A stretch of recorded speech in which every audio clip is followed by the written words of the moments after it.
নমস্কার, শুরু করছি এসডিটিভির অনুষ্ঠান ডক্টর অনলাইন। আজকে আমাদের সঙ্গে রয়েছেন প্রখ্যাত radiation oncologist doctor Amit Mukherjee. আমি মোতাহার হোসেন।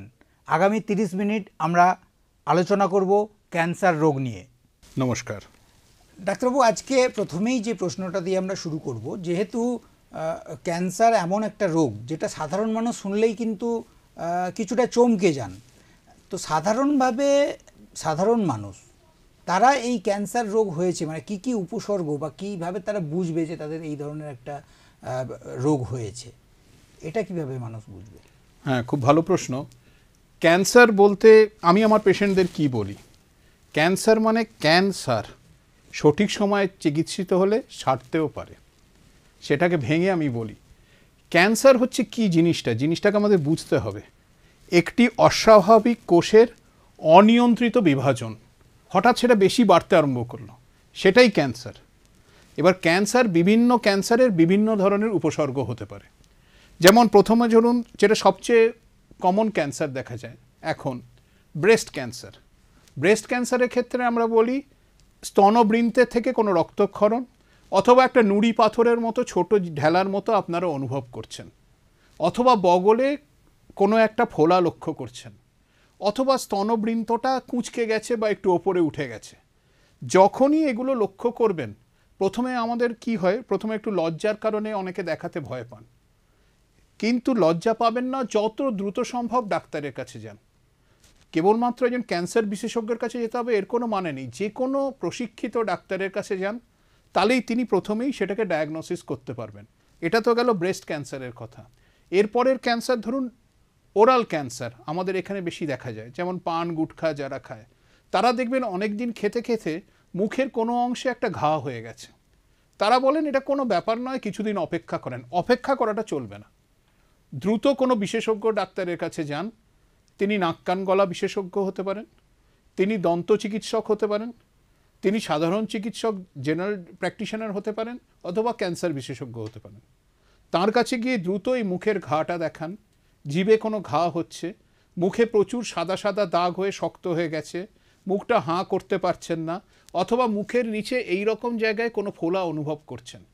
এটা গেল মুখগহ্বরের ক্যান্সার সম্পর্কে। এর চেয়ে একটু নিচে আসি, যদি ভোকাল কর্ড মানে আমাদের কথা যেখানে বলছি সেখানকার ক্যান্সার। হঠাৎ স্বর ফ্যাঁসে হয়ে গেছে, কিছুতেই গলা ভাঙা যাচ্ছে না, তখন দ্রুত বিশেষজ্ঞ চিকিৎসকের শরণাপন্ন হতে পারে।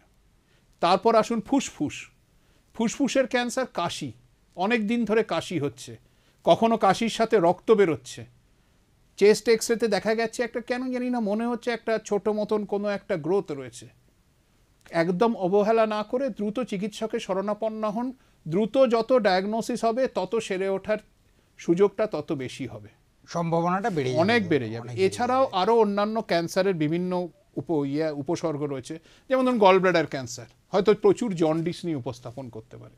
প্যানক্রিয়াসের ক্যান্সার ব্যথা নিয়ে বা প্যানক্রিয়াটিক লাম্প নিয়ে আসতে পারে। তো প্রত্যেকটি ক্যান্সারে আলাদা আলাদা উপসর্গ আছে, এবং প্রত্যেকটি ক্যান্সারের জন্যই কোনো সন্দেহ হলেই বিশেষজ্ঞ চিকিৎসকের সাথে যোগাযোগ করুন। একদমই। আপনি যখন বিভিন্ন ধরনের শরীরের যে অন্যান্য অঙ্গ প্রত্যঙ্গ রয়েছে সেগুলো নিয়ে একটা একটা করে বলছিলেন যে বিভিন্ন ধরনের ক্ষেত্রেই কিন্তু ক্যান্সার হতে পারে। খুব স্বাভাবিকভাবেই শিল্পাঞ্চল, যেহেতু আসানসোল, দুর্গাপুর শিল্পাঞ্চল তথা গোটা পশ্চিমবঙ্গ জুড়েই আমরা যদি দেখি, তো এই যে ইন্ডাস্ট্রিয়াল জোন যেগুলো রয়েছে পশ্চিমবঙ্গের, এই সব এলাকায় কি বিশেষ কোনো ধরনের মানে বিভিন্ন যে অঙ্গ প্রত্যঙ্গ রয়েছে সেই হিসাবে কি বিশেষ কোনো ক্যান্সার বা বিশেষ কোনো লক্ষণ লক্ষ্য করা যায়? পশ্চিমবঙ্গের কথা বলতে পারবো না, কারণ এখনও ডেটাটা পুরো কমপ্লিট নয়। আসানসোলের ক্ষেত্রে গত 3 বছরের ডেটাতে আমি বলতে পারি সর্বাধিক দেখা গেছে ব্রেস্ট ক্যান্সার, তারপরে খুব কাছাকাছি আছে মুখগহ্বরের ক্যান্সার।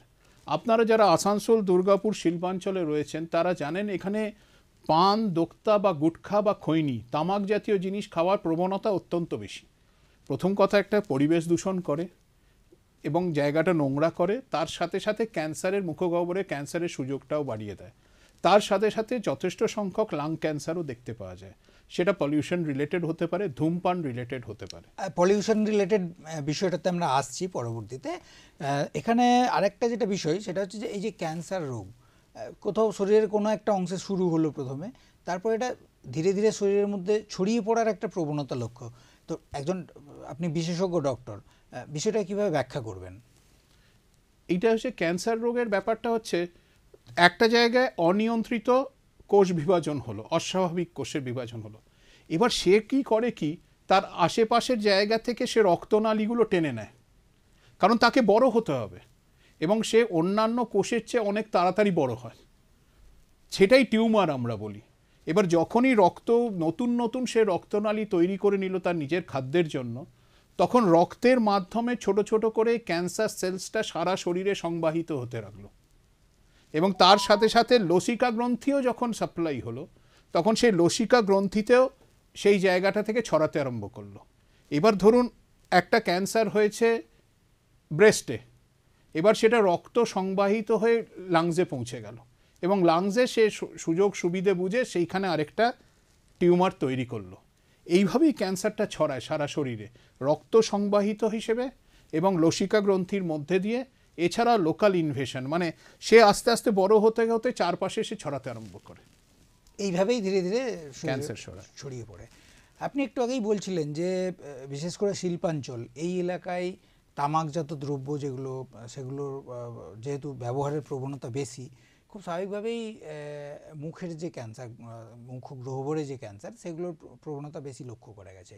এই ক্ষেত্রে একজন ডাক্তার হিসাবে কি বলবেন, মানে এটাকে প্রতিরোধ করার জায়গাটা কিভাবে সাধারণ মানুষের সচেতনতা? প্রথম কথা হচ্ছে মানুষকে সচেতন হতে হবে, এটা অত্যন্ত প্রিভেন্টেবল ক্যান্সার। মানুষকে সচেতন হতে হবে। ১ নম্বর, তামাক জাতীয় জিনিস, গুটখা, খৈনি, পান, সুপুরি, এগুলো সমস্ত বন্ধ করতে হবে। এমনকি গুল দিয়েও দাঁত মাজাটা বন্ধ করতে হবে। তামাক করে কি মুখবিহবরের ভেতরে দেখবেন, আমাদের ওটাকে মিউকাস মেমব্রেন বলে, ওটা খুব অত্যন্ত নরম একটা আবরণী, সেগুলোকে বারবার ঘর্ষণ করে সেগুলোকে নষ্ট করে এবং একটা ছোট করে ঘাড় সৃষ্টি হয়, সেখান থেকেই ক্যান্সারের সৃষ্টি। সুতরাং আমরা যদি এগুলোকে বর্জন করতে পারি, সিগারেট স্মোকিং বা বিড়ি স্মোকিং যদি আমরা বন্ধ করতে পারি, তাহলেই আমরা ক্যান্সারের সম্ভাবনা অনেক কমিয়ে আনতে পারব। সুতরাং এর তামাক জাতীয় দ্রব্য বর্জন এবং তার সাথে সাথে যারা আমাদের কাছাকাছি যারা মানুষেরা রয়েছেন যারা তামাক ব্যবহার করেন তাদের সচেতন করা, এবং ৩ নম্বর হচ্ছে যদি তারা ছাড়তে না পারেন তাহলে ডি অ্যাডিকশন সেন্টার আছে, মানে তামাক ছাড়ানোর জন্য নেশা মুক্তি কেন্দ্র আছে, সেটা সরকারি হাসপাতালেই আছে, সেখানে সুযোগ নেওয়া, সেই জায়গার সুযোগ নেওয়া, তারা কিছু ওষুধ দিয়ে বিভিন্ন পদ্ধতির মাধ্যমে তামাক ব্যবহার করার প্রবণতাটাকে কমিয়ে নিয়ে আসবে। এবং এইভাবেই এটা মূলত সচেতনতা ছাড়া এটাকে আটকানোর আর কোনো উপায় নেই। পাশাপাশি আপনি আর একটা বিষয় বলছিলেন যে এই শিল্পাঞ্চলে মূলত স্তন ক্যান্সার যেটা, সেটারও একটা নাকি প্রবণতা লক্ষ্য করা গেছে। শুধু শিল্পাঞ্চলে আমি বলবো না, সারা বিশ্বেই স্তন ক্যান্সার একটা অন্যতম হেলথ হ্যাজার্ডস বা আমাদের স্বাস্থ্যজাতীয় চিন্তার ব্যাপার। স্তন ক্যান্সার মহিলাদের মধ্যে সারা বিশ্বেই সবচেয়ে বেশি। আমেরিকাকে নিয়ার অ্যাবাউট টোটাল ক্যান্সারের 32% হচ্ছে স্তন ক্যান্সার, এবং আমাদের দেশেও নিয়ার অ্যাবাউট 30% হচ্ছে স্তন ক্যান্সার। আসানসোল শিল্পাঞ্চলেও আমরা 3 বছরে যা দেখেছি স্তন ক্যান্সার একটু বেশি। তো সুতরাং স্তন ক্যান্সার আসে, এবং সবচেয়ে আশাপ্রদ ব্যাপার হচ্ছে যদি শুরুতেই স্টেজ 1 স্টেজ 2-র মধ্যে দিয়ে চলে আসে স্তন ক্যান্সার, এটা পুরোপুরি নিরাময়যোগ্য। এখানে একটু থামাচ্ছি আপনাকে। এটা কি পুরুষদের ক্ষেত্রেও হতে পারে, মানে মহিলাদের ক্ষেত্রে যেমন স্তন ক্যান্সার হওয়ার সম্ভাবনা বলছেন কথা, সেটা কি পুরুষদের ক্ষেত্রেও সম্ভব? খুব ভালো প্রশ্ন। সাধারণ মানুষের ধারণা আছে যে পুরুষদের স্তন ক্যান্সার হয় না। পুরুষদের স্তন ক্যান্সার হয়, যদিও সংখ্যায় অত্যন্ত কম, এবং যদি পুরুষদেরও স্তনে কোনো রকম ফোলাভাব, কোনো ঘা কিছু দেখা যায়, তাহলে দ্রুত বিশেষজ্ঞ ডাক্তারের পরামর্শ নিতে হবে। মুশকিল হচ্ছে পুরুষদের ক্ষেত্রে যেটাকে আমরা বলি সাবকিউটেনাস ফ্যাট, এই ফ্যাটটা কম থাকে, তার জন্য পুরুষদের স্তন ক্যান্সার হলে সেটা খুব দ্রুত ছড়ায়, সেটা খুব দ্রুত ভয়ঙ্কর আকার ধারণ করে। এই মনোভাবটা ঝেড়ে ফেলতে হবে যে পুরুষদের স্তন ক্যান্সার হলে লোকলজ্জার ভয়ে অনেকে অনেক দেরি করে আসেন। যদি কোনো রকম উপসর্গ দেখা যায়, খুব দ্রুত বিশেষজ্ঞ ডাক্তারের পরামর্শ নিতে হবে। পুরুষদেরও কিন্তু স্তন ক্যান্সার হয়। তো এই যে ধরুন পুরুষদেরও হচ্ছে, মহিলাদেরও হচ্ছে, মানে এক কথায় স্তন ক্যান্সার যে ব্যাপারটা, সেটাকে মানে এটাকে আটকানোর উপায় কি আছে? স্তন ক্যান্সার আটকানোর উপায়। স্তন ক্যান্সারের প্রথম কারণ আমাদের বুঝতে হবে যে কি কি কারণে স্তন ক্যান্সার হতে পারে। 1 নম্বর, ধরুন আনঅপোজড ইস্ট্রোজেন অ্যাকশন আমরা বলি, যদি শুরু হওয়া মানে ধরুন একজন ঋতুমতী হওয়া এবং তার ঋতুস্রাব বন্ধ হওয়া, এই সময়টা যদি খুব দীর্ঘকাল হয়, তাহলে ধরুন 10 বছরে হয়ে গেল, আবার এদিকে 50 বছরে গিয়ে তার ঋতু বন্ধ হলো, তাহলে কিন্তু তার স্তন ক্যান্সারের প্রবণতাটা বেশি থাকে। এবং তার সাথে সাথে তাকে এই যে নালি প্যারাস আমরা বলি, ধরুন সন্তান না থাকলে বা সন্তান না নিলে তাদের প্রবণতা বাড়ে। এবার আটকানোর উপায় কী কী আপনি যেটা জিজ্ঞেস করেছেন, প্রথম কথা হচ্ছে মা, মাসি, বোন, দিদি কারুর যদি স্তন ক্যান্সারের হিস্ট্রি থাকে তাহলে নিজেকেও বারবার পরীক্ষিত করতে হবে। এবং তার প্রথম পদ্ধতি হচ্ছে সেলফ ব্রেস্ট এক্সামিনেশন বা স্বপরীক্ষণ। তার মানে কোনো রোগ না থাকলেও নিজেকে মাঝে মাঝে আয়নার সামনে দাঁড়িয়ে নিরাভরণ হয়ে প্রথমে দেখতে হবে দুটো স্তনবৃন্তের মধ্যে কোনো রকম অসামঞ্জস্য আছে কিনা, একটা ওপরে একটা নিচে আছে কিনা। 2 নম্বর হচ্ছে দুটো একই লেভেলে আছে কিনা। 3 নম্বর দেখতে হবে কোনো স্তনবৃন্ত থেকে কোনো রক্তক্ষরণ হচ্ছে কিনা। 4 নম্বর নিজে এরকম হাত দিয়ে এই রকম হাতের আঙুলের অগ্রভাগ দিয়ে ঘুরিয়ে ঘুরিয়ে একটা ক্লকওয়াইজ ঘুরিয়ে ঘুরিয়ে একটা স্তনকে 4টে কোয়াড্রেন্টে ভাগ করতে হবে, 4 ভাগে ভাগ করতে হবে। দিয়ে ঘুরিয়ে ঘুরিয়ে নিজে দেখতে হবে যে হাতে কোনো রকম ফোলা অনুভব করছেন কিনা। এটা নুড়ি পাথরের মতো ফোলাও হতে পারে, শক্ত ফোলা, সেটা নড়ছে, তাহলে দ্রুত বিশেষজ্ঞের পরামর্শ নিন। বগলে হাত দিয়ে দেখতে হবে সেখানে কোনো ফোলা আছে কিনা।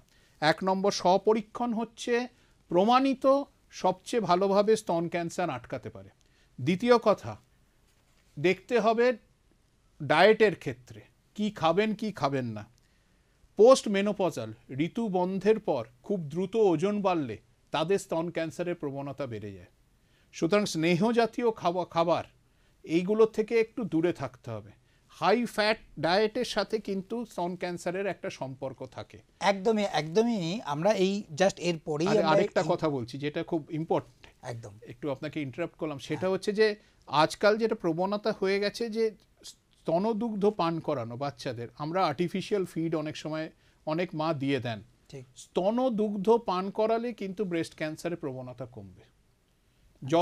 যত বেশি দিন স্তনদুগ্ধ পান করবেন, একটা অ্যামেনোরিয়া হবে, তার মানে ইস্ট্রোজেন ফাংশনসটা কম থাকবে, তখন ব্রেস্ট ক্যান্সারের ইয়েটা কম হবে।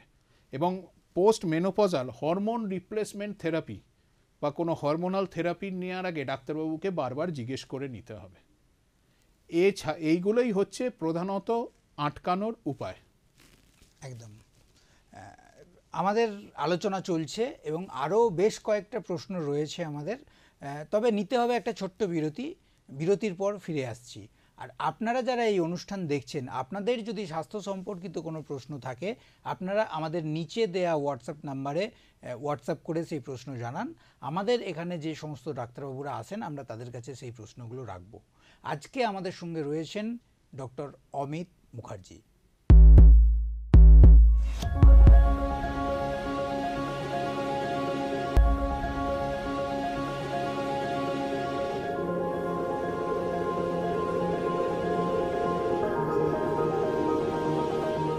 ফিরে এলাম বিরতির পর। আপনারা দেখছেন এসডিটিভির অনুষ্ঠান ডক্টর অনলাইন। সঙ্গে রয়েছেন ক্যান্সার বিশেষজ্ঞ ডক্টর অমিত মুখার্জি। ডাক্তারবাবু, এবারে যে প্রশ্নতে যাব সেটা হচ্ছে যে আপনি বলছিলেন যে কিভাবে স্তন ক্যান্সার নিজেরা পরীক্ষা করতে পারে।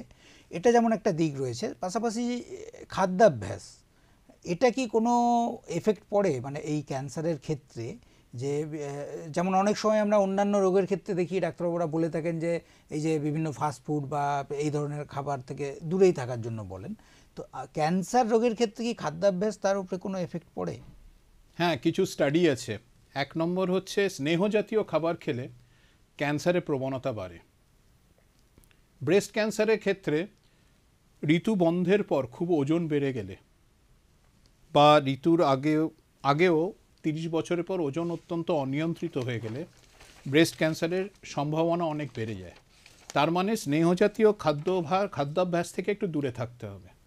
দ্বিতীয়ত, আমাদের মনে রাখতে হবে শুধুমাত্র ব্রেস্ট ক্যান্সার নয়, বেশি ফ্যাট খেলে এটা প্রমাণিত সত্য কোলোরেক্টাল ক্যান্সার, মানে বৃহদন্ত্র এবং ক্ষুদ্রান্ত্র, আমাদের অন্ত্রে ক্যান্সারের সম্ভাবনা অনেক বেড়ে যায়। তৃতীয়ত আমাদের মনে রাখতে হবে যে সমস্ত খাদ্যে অনেক রকমের রং মেশানো হয় সেগুলোকে আমরা বলি কার্সিনোজেন, সেগুলো থেকে দূরে থাকতে হবে।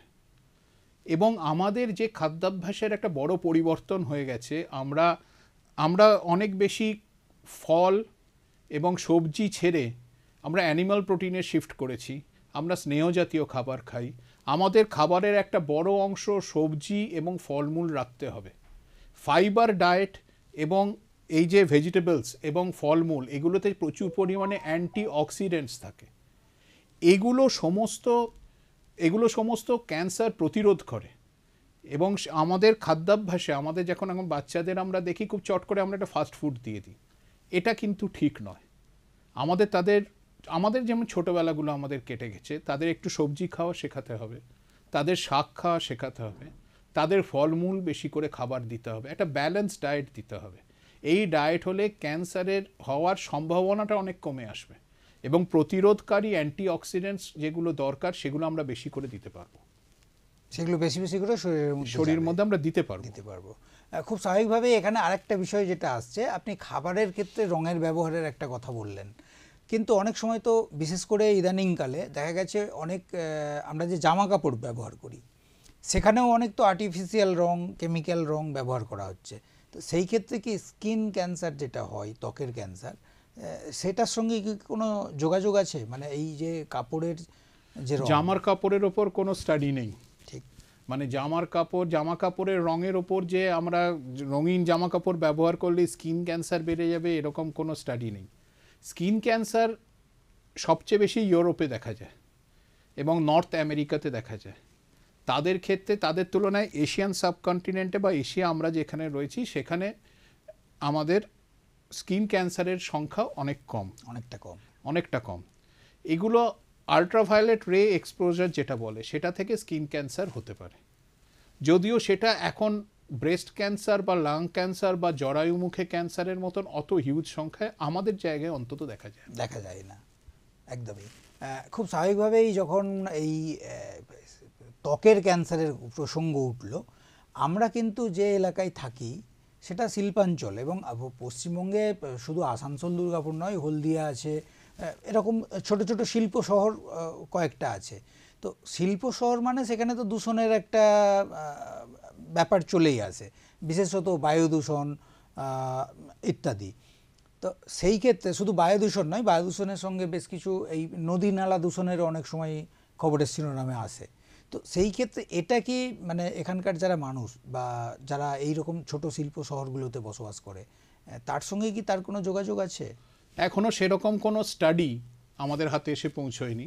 তবে এইটা প্রমাণিত সত্য যে বিভিন্ন ফ্যাক্টরিতে, যেমন অ্যাসবেস্টাস ফ্যাক্টরিতে বা ধরুন বেনজিন, যেখানে বেনজিন নিয়ে কাজ করা হয়, ট্রাইক্লোরো ইথিলিন বলে একটা রাসায়নিক আছে সেটা নিয়ে কাজ করা হয়, এই সব জায়গায় এই সব ইন্ডাস্ট্রিতে যারা ওয়ার্কার্স রয়েছে তাদের মধ্যে স্টাডি করে দেখা গেছে যে একটু বেশি ক্যান্সারের প্রবণতা আছে। যেমন অ্যানিলিন ডাই বলে একটা ডাই নিয়ে কাজ করা হতো, সেটাতে দেখা গেছে ব্লাডার ক্যান্সার বেশি হয়। এরকম কিছু ইন্ডাস্ট্রিয়াল ওয়ার্কারের ক্ষেত্রে দেখা গেছে যে এই ধরনের ক্যান্সারের প্রবণতা বেশি হতে পারে। অ্যাজ সাচ একদম ডাইরেক্ট রিলেশনস কিছু সেরকম বিশাল কিছু স্টাডি হয়নি, তবে অবশ্যই দূষণ এবং ধূমপান এটা একটা লাং ক্যান্সারের কজ অবশ্যই। খুব স্বাভাবিকভাবেই যখন ক্যান্সারের রোগ নিয়ে এত আলোচনা হচ্ছে, তো সেই ক্ষেত্রে একটা বিষয় তো খুব পরিষ্কার, এই যে আধুনিক চিকিৎসা, প্রথমেই তো জানতে যেটা চাইবো মানে দর্শকদের যেটা থাকে সেটা হচ্ছে যে এটার ট্রিটমেন্টটা মানে প্রথম পর্যায়ে ধরা পড়লে কি এটা কমপ্লিটলি কিওর হওয়া সম্ভব? অধিকাংশ ক্যান্সার প্রথম পর্যায়ে ধরা পড়লে কিওর করা সম্ভব, কিন্তু পরবর্তীতে এই যে যেটা কেমো দিতে হয়, কেমোথেরাপি, আমরা এটাকে বলি স্টেজ মাইগ্রেশন। আচ্ছা, এবার ধরুন আমি ছোট্ট উদাহরণ দিচ্ছি, একটা ব্রেস্ট ক্যান্সার বাড়ির বয়স্ক ভদ্রমহিলার হলো, তিনি হচ্ছেন বাড়ির বয়স্ক ভদ্রমহিলা, লজ্জায় তিনি 6 মাস ওটাকে চেপে রাখলেন, কাউকে জানালেন না। এবার 6 মাস পর যখন তিনি এলেন তখন স্কিনে একটা আলসার হয়ে গেছে, ফেটে বেরিয়ে গেছে, তখন স্টেজ মাইগ্রেশন হয়ে গেছে, 4th স্টেজ হয়ে গেছে। অথচ প্রথমেই যখন ফোলা আছে, একটু বড় হচ্ছে, তিনি যদি বাড়ির অন্যদের বলেন যে আমি একজন ডাক্তার দেখাবো, কেউ বারণ করবে না, লজ্জার ভয়। আর দ্বিতীয় কথা হচ্ছে, অনেকে মনে করেন যে ফোলা হচ্ছে, টিউমার আছে, আমরা অন্যান্য সিস্টেম অফ মেডিসিনে যাব। আপনারা যান, কোনো অসুবিধে নেই, কিন্তু তার সাথে সাথে একজন বিশেষজ্ঞ ডাক্তার, অ্যালোপ্যাথি ডাক্তারকেও দেখান, যেখানে একটা বায়োপসি করা সম্ভব হবে। অন্তত একটা বায়োপসি করান যদি ডাক্তার মনে করেন। হোমিওপ্যাথি ডাক্তার বা আয়ুর্বেদ ডাক্তার বা অ্যালোপ্যাথি ডাক্তার, যে কোনো পাশ করা ডাক্তারের কাছে যান, তারা একটা বায়োপসি করাবেন এবং সেই বায়োপসির রিপোর্ট অনুযায়ী আপনারা কাজ করুন। যত দ্রুত সম্ভব ডাক্তারের কাছে যাবেন তত ভালো। এবং এই বায়োপসি রিপোর্ট অনুযায়ী কাউকে কেমো দিতে হতে পারে, কাউকে রেডিয়েশন দিতে হতে পারে, কারুকে প্রথমে সার্জারিও করতে হতে পারে। এগুলো বিশেষজ্ঞ ডাক্তার এবং অঙ্কোলজিস্ট এবং রেডিয়েশন অঙ্কোলজিস্ট ঠিক করেন। এটা টিউমার বোর্ড হয় প্রত্যেকটা হাসপাতালে, সেখানে একজন সার্জন থাকেন, একজন অঙ্কোলজিস্ট থাকেন, একজন রেডিওলজিস্ট থাকেন, একজন গাইনোকোলজিস্ট থাকেন, এরকম 6-7 জন ডাক্তার বসেন। দিয়ে ধরুন একজন পেশেন্ট এসছেন, তার 65 বছর বয়স, তার একটা বুকে ক্যান্সার হয়েছে, ব্রেস্টে। তখনই আমরা সবাই মিলে সেটাকে নিয়ে আলোচনা হয় যে একে প্রথমে কি করা যাবে। সার্জন হয়তো বললেন যে এরকে প্রথমেই আমরা বাদ দিই। তখন বাদ দেওয়ার প্রথমে যুক্তি কি, নাকি প্রথমে কেমোথেরাপি দিয়ে টিউমারটাকে ছোট করে বাদ দেওয়া হবে, তারপর রেডিয়েশনে যাওয়া হবে, এটা পুরো ট্রিটমেন্ট একটা স্ট্র্যাটেজি প্রোটোকল অনুযায়ী ঠিক করা হয়, ট্রিটমেন্ট প্রোটোকল বলে এটাকে। সুতরাং এরকম কোনো রুল নেই যে প্রথমেই কেমো দিয়ে দিতে হবে, প্রথমেই রেডিয়েশন দেওয়া চলবে না, প্রথমেই সার্জারি দেওয়া চলবে, এরকম কিছু আলাদা আলাদা করে কিছু নেই। শুধু একটাই অনুরোধ মানুষের কাছে, যে কোনো ফোলা বা যে কোনো অস্বাভাবিকতা দেখলে কাছাকাছি কোনো ডাক্তারের কাছে যোগাযোগ করুন। তাঁরাই আপনাকে নিকটবর্তী গাইডেন্স দিয়ে দিতে পারবেন, যে কোনো সিস্টেম, সেখানেই যোগাযোগ করুন। একদমই। আপনি বলছিলেন যে প্রথম স্টেজ অর্থাৎ ফার্স্ট স্টেজ বা ফোর্থ স্টেজ বলছিলেন, তো আপনারা এটাকে ভাগটা কিভাবে করেন, মানে সাধারণ মানুষ কি বুঝবে যে কিভাবে ওটাকে ভাগ করা হয়? এটা নির্ভর করে, এটা হচ্ছে আমরা ওটাকে বলি TNM staging, tumour, nodes, metastasis. Tumour মনে হচ্ছে প্রাথমিক যে ক্যান্সারটা, সেটা হচ্ছে টিউমার, সেটা কত সাইজ, ধরুন লেস দ্যান 2 সেন্টিমিটার্স একটা ভাগ, 2 to 5 সেন্টিমিটার্স একটা ভাগ। সেটা ব্রেস্ট ক্যান্সারের ক্ষেত্রেই বলছি, সেটাকে স্কিনটাকে ধরে নিয়েছে কিনা, স্কিনটাকে ধরে নিলেই স্টেজ 4B হয়ে গেল। সেটা চেস্ট ওয়ালে পৌঁছে গেছে কিনা, সেটা তাহলে আবার কি হবে, এটাকে T স্টেজিং হলো। N মানে হচ্ছে লসিকা গ্রন্থিতে গেছে কিনা বা লিম্ফ নোডে গেছে কিনা, সেই অনুযায়ী N1, N2, N3 হয়। এবং M মানে হচ্ছে মেটাস্ট্যাসিস। ধরুন এলো পেশেন্ট প্রথমে বুকে ফেটে গেছে, ক্যান্সারটা অনেক দিন ধরে ফেলে রেখেছেন, কোথাও দেখাননি, বায়োপসি করেননি, হঠাৎ দেখা গেল যে তার লাংসেও একটা টিউমার বসে আছে, তখন সেটা মেটাস্ট্যাসিস হয়ে গেল, মানে স্টেজ 4 হয়ে গেল। আমরা এটাকে বলি স্টেজ মাইগ্রেশন। এবং আপনার কথা অনুযায়ী যেটা মনে হচ্ছে যে শরীরের অন্যান্য জায়গাতেও তখন সেটা ছড়াতে শুরু করেছে। যত দেরি হবে তত আপস্টেজিং বা স্টেজ মাইগ্রেশন তত বেশি হয়ে যাবে। এই ক্ষেত্রে মানে চিকিৎসা পদ্ধতি যা আছে সেটা তো আপনারা ডাক্তারি পরিভাষায় ঠিকঠাক করেন, কিন্তু এই ক্ষেত্রে মানে রিকভারি করা, পেশেন্ট সুস্থ হয়ে ফেরাটা মানে কত সম্ভাবনাটা অনেকটা কমে যায়। যত ছড়াবে তখন সম্ভাবনাটা কমে যায়। যদি একটা জায়গায় থাকে এবং প্রথম দিকে ছোট অবস্থায় যদি আমরা ডায়াগনোসিস করে দিতে পারি, তাহলে আমরা হয়তো পেশেন্টটাকে পুরোপুরি সারিয়ে দিতে পারবো। একদমই। আপনি যেটা বলছিলেন যে শরীরের বিভিন্ন অঙ্গ প্রত্যঙ্গে মানে প্যানক্রিয়াস, ফুসফুস বা লিভার ইত্যাদি যে ক্যান্সারগুলো হয়, তো এইগুলো প্রাথমিক পর্যায়ে এটার কি চিকিৎসা পদ্ধতি যেটা আছে সেটা কি আলাদা আলাদা হয়? প্রত্যেকটা চিকিৎসা পদ্ধতি আলাদা। আচ্ছা। ধরুন একটা গলব্লাডারে ক্যান্সার হয়েছে, সেই পেশেন্ট প্রথমে আমাদের কাছে এলো যে প্রচণ্ড জন্ডিস নিয়ে। আমরা তখন ERCP মানে একটা এন্ডোস্কোপিক প্রসিডিওর দিয়ে ওখানে একটা স্টেন্ট বসানোর কথা বলবো যাতে জন্ডিসটা কমে, একটা বায়োপসি করার কথা বলবো। বায়োপসিটা যখনই প্রমাণিত হয়ে যাবে আমরা একটা কেমোথেরাপি দেওয়ার কথা ভাববো। তো এই কেমোথেরাপি, অপারেশন এবং প্রত্যেকটার ওষুধ আলাদা, কেমোথেরাপির প্রত্যেকটা ক্যান্সারের প্রোটোকল আলাদা, অপারেশনের পদ্ধতিগুলো আলাদা, এবং কোনো কোনো ক্ষেত্রে রেডিয়েশন নাও লাগে এবং কোনো কোনো ক্ষেত্রে রেডিয়েশন লাগে। সুতরাং প্রত্যেকটার প্রকরণ পদ্ধতি প্রত্যেকটা আলাদা, এরকম কোনো নেই যে একটাই পদ্ধতি সবার ক্ষেত্রে প্রযুক্ত হবে। এবং অন্যান্য জায়গায় মানে শরীরের বিভিন্ন জায়গায় ক্যান্সারের ফলে মানে ক্যান্সার হলে তার পদ্ধতিগুলোও সম্পূর্ণ আলাদা হবে, মানে যেমন ম্যান টু ম্যান ওটা ভ্যারি করছে, তেমন কি অঙ্গ প্রত্যঙ্গের জন্য ওটা ভ্যারি প্রত্যেকটা অঙ্গ প্রত্যঙ্গের জন্য আলাদা আলাদা কেমোথেরাপি আছে। একদম। ধরুন ব্রেস্ট ক্যান্সারের ক্ষেত্রে আমরা এক ধরনের ওষুধ দিয়ে শুরু করব, আবার লাং ক্যান্সারের ক্ষেত্রে, এবার লাং ক্যান্সারটাকে আমি ছোট্ট একটু সময় নিয়ে নিচ্ছি। ধরুন লাং ক্যান্সারটাকে আমরা ভাগ করি non small cell, small cell. আবার নন স্মল সেলটাকে আমরা দুভাগে ভাগ করি, অ্যাডিনোকার্সিনোমা, স্কোয়ামাস সেল কার্সিনোমা। এই প্রত্যেকটা সাবটাইপ এবং তার মিউটেশন অনুযায়ী, মানে তার রিসেপ্টর স্ট্যাটাস অনুযায়ী প্রত্যেকটার ক্ষেত্রে ওষুধ চয়ন একদম আলাদা। চিকিৎসা প্রকরণ এবং পদ্ধতি এবং রেডিয়েশন কখন দেব সেটা প্রত্যেকটাই আলাদা, এবং তার উপর তার স্টেজের ওপর ডিপেন্ড করে। একদম। আচ্ছা, আমরা যদি পশ্চিমবঙ্গের পরিসংখ্যানটা দেখি ভারতবর্ষের সঙ্গে, মানে ভারতবর্ষে পশ্চিমবঙ্গের পরিসংখ্যানটা ঠিক কীরকম জায়গায় রয়েছে এখানকার?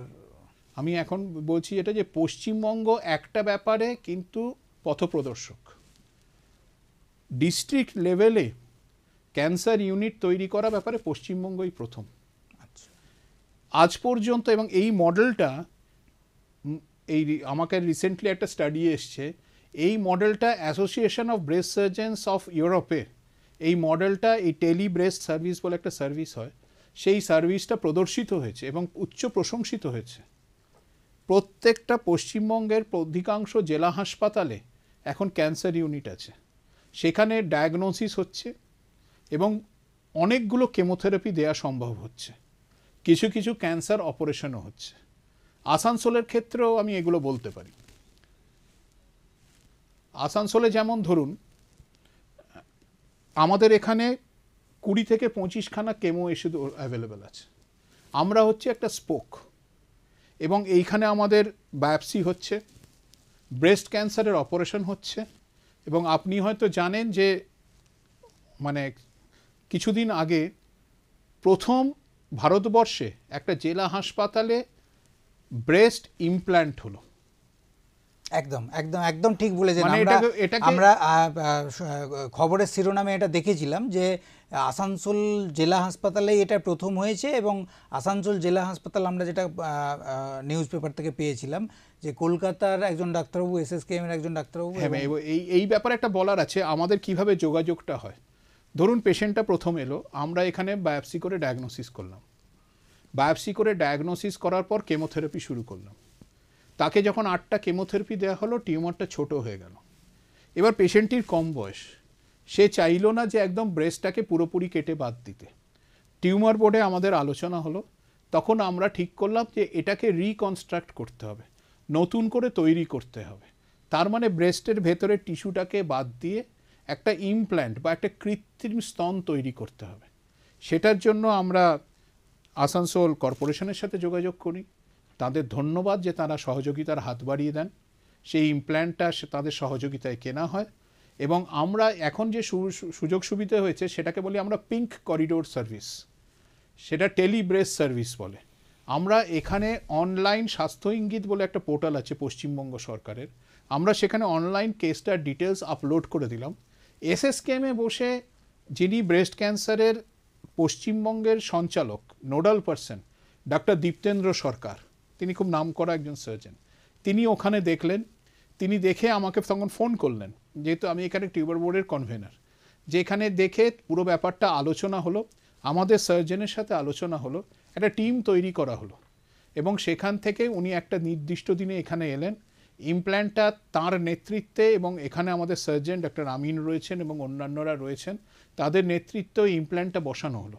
এবার ইমপ্ল্যান্টটা বসানোর পর পেশেন্টটি এখন অনেক ভালো আছে, এবং এরপরে ওই পেশেন্টটাকে রেডিয়েশনের জন্য আমরা এনআরএস মেডিকেল কলেজে পাঠিয়েছি, এবং এনআরএস মেডিকেল কলেজে তার এখন অলরেডি রেডিয়েশন শুরু হয়ে গেছে। এরপর তার লাগবে হরমোনাল থেরাপি, সেই হরমোনাল থেরাপি সে ফিরে এসে আবার আমাদের আসানসোল থেকেই নেবে। সুতরাং তার ডায়াগনোসিস এখানে হলো, তার অপারেশন এখানে হলো, তার কেমোথেরাপি এখানে হলো, তার রেডিয়েশনটা সে এনআরএস বা বর্ধমানে নেবে, তারপর সে ফিরে এসে 5 বছর বা সে যতদিন বাঁচবে তার ফলো আপটা এখানেই চলবে। একদমই একদমই। ডাক্তারবাবুর সঙ্গে আজকে আমাদের কথা হচ্ছিল, আমাদের সঙ্গে ছিলেন ডক্টর অমিত মুখার্জি, ক্যান্সার বিশেষজ্ঞ।